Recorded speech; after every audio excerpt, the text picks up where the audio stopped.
साथ बात करने के लिए मौजूद हैं जगत गुरु राम भद्राचार्य जी। जगत गुरु राम भद्राचार्य जी, आपका अभिनंदन है न्यूज 18 पर हमारे कार्यक्रम में। सबसे पहले तो आपको प्रणाम, आशीर्वाद जी।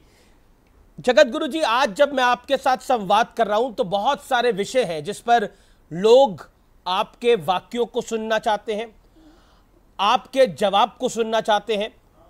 इस समय इस देश के अंदर सनातन को लेकर एक राजनीतिक युद्ध चल रहा है। कोई सनातन को कोरोना जैसी बीमारी के साथ जोड़ रहा है, मलेरिया के साथ जोड़ रहा है, कोई HIV एड्स के साथ जोड़ रहा है, कोई कह रहा है कि सनातन तो एक धोखा है। क्या कहना चाहते हैं आप? मैं ये कहना चाहता हूं कि सनातन धोखा नहीं है, सनातन कोई बीमारी कोरोना की बीमारी नहीं है जी। सनातन मलेरिया नहीं है। सनातन शाश्वत धर्म है।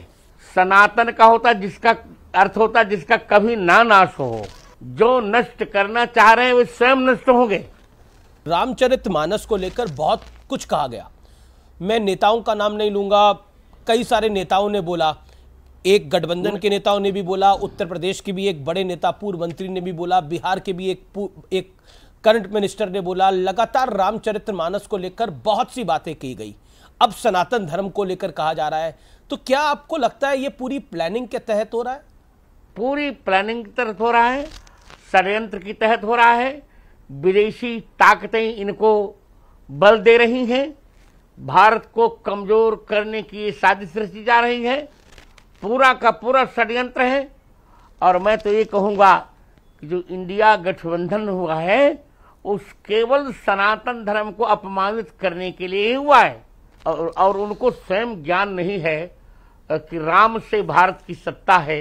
रा का अर्थ है राष्ट्र और म का अर्थ है मंगल। राम के बिना भारत की सत्ता कैसी? बातें तो बड़ी सारी हो रही है, बात तो अखंड भारत की भी हो रही है। बात तो ये हो रही है कि अब इंडिया नहीं, अब भारत कहना चाहिए। इसको लेकर भी बहुत सारे वाद विवाद हैं। आपको क्या कहना है इस विषय के ऊपर? देखिए, मैं पढ़ा लिखा व्यक्ति हूं। किसी भी देश के दो नाम आपने नहीं सुने होंगे, और भारत के जो दो नाम सुनाई पड़ रहे हैं ये दुर्भाग्य ही है। भारतीय संविधान का पहला वाक्य ही गलत है जिसमें कहता है India that is Bharat. India नाम इसका कैसे पड़ गया? लेकिन एक सवाल जो कि इस समय पूछना जरूरी हो जाता है। मैंने सिवनी में आपने जो आपने कथा करी और उसमें बात कही, उसमें आपने कहा कि अधर्म और धर्म की लड़ाई है। आपने सिवनी की कथा के दौरान कहा, और हमें देखना है कौन जीतता है। कहा क्यों कहा? धर्म कहाँ है और अधर्म कहाँ है? देखिए, मैं धर्म भारत के पास है जी, अधर्म जो इंडिया कह रहे हैं उनके पास है। धर्म हमारे पास है, धर्म सनातन धर्मावलंबियों के पास है, और जो सनातन धर्म का विरोध कर रहे हैं उनके पास अधर्म है।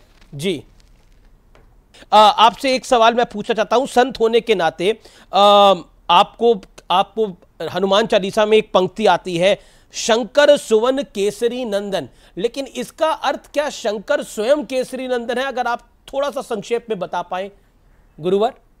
हाँ, मैं बताना चाहूंगा। शंकर सुवन का अर्थ होता है बेटा जी। तो हनुमान जी शंकर जी के बेटे नहीं हैं, बल्कि राम जी की सेवा के लिए हनुमान जी शंकर जी स्वयं हनुमान जी बन गए थे। इसलिए पुरानी प्रति का पाठ यही है, शंकर स्वयं केसरी नंदन, शंकर सुवन नहीं। कभी हनुमान जी को किसी शास्त्र ने शंकर जी का बेटा नहीं कहा, बल्कि यही कहा कि शंकर जी स्वयं हनुमान जी बन के आ गए। तो ये पंक्ति है शंकर स्वयं केसरी नंदन, शंकर सुवन नहीं है जी। पुरानी प्रति यही। देखिए, 4 अशुद्धियां हैं। शंकर स्वयं केसरी नंदन एक, और दूसरा सब पर राम तपस्वी राजा गलत है, सब पर राम राय सिर ताजा 2। तीसरा राम रसायन तुम्हारे पास सदा रहो नहीं सादर हो रघुपति के दासा 3। और चौथा, जो सतबार पाठ कर कोई नहीं, यह सतबार पाठ कर जोई, छूटे बंद महासुख होई।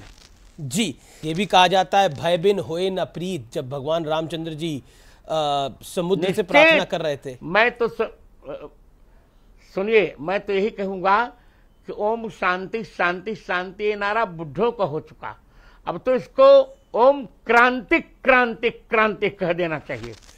चलिए गुरुजी, आपने हमें इतना समय दिया, हमसे संवाद किया, और इस संवाद में आपने एक एक सवाल का अपने अनुसार जवाब दिया। इसके लिए आपका बहुत बहुत शुक्रिया। एक बार फिर आपको प्रणाम, धन्यवाद आपका हमारे साथ जुड़ने के लिए। आशीर्वाद। जी जी जी, आपको एक बार फिर प्रणाम, नमस्कार, आशीर्वाद, धन्यवाद गुरुजी।